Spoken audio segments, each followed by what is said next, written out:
Thank you for joining us.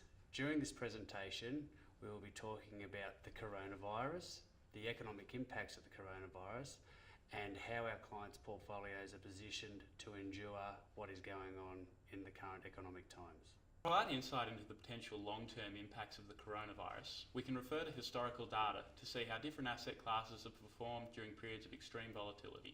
The chart on screen shows the returns of various asset classes over the 20 years to June 2019.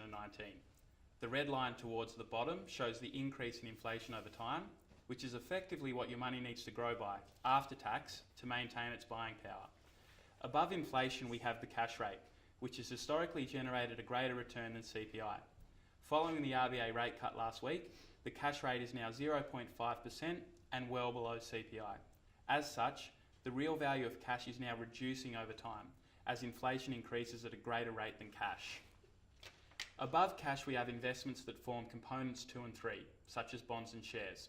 We can see that the long-term return from government bonds is relatively consistent, particularly through periods of high share market volatility, such as the tech bubble burst in the early 2000s and the unforgettable global financial crisis, which reached a low point in March 2009. Despite these periods of high volatility, long-term investors have been rewarded for adopting a well-diversified strategy with exposure to all asset classes, as share-based investments have continued to outperform over the long term. This is all covered through our investment strategy via the waterfall approach. With regard to the construction of our clients' portfolios, they are robust enough to endure all economic conditions and times. We have our clients structured in 3 specific components: short-term, medium-term, long-term components. With the short-term component, it is made up of cash, which provides liquidity. Usually we have up to 2 years worth of liquidity requirements held in the cash component. The second component is the medium-term component, which is made up of bonds and fixed interest investments, and we want to be able to hold these investments for say 2 to 5 years.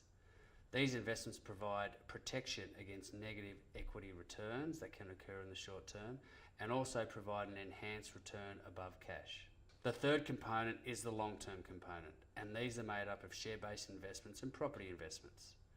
These investments we want to hold for 5 years plus.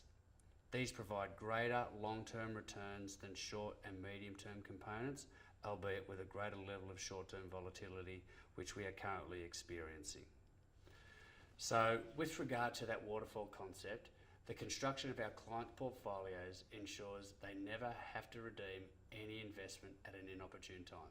If any of you have any concerns whatsoever, please do not hesitate to give your advisor a call. We are more than willing and wanting you to touch base. Thank you.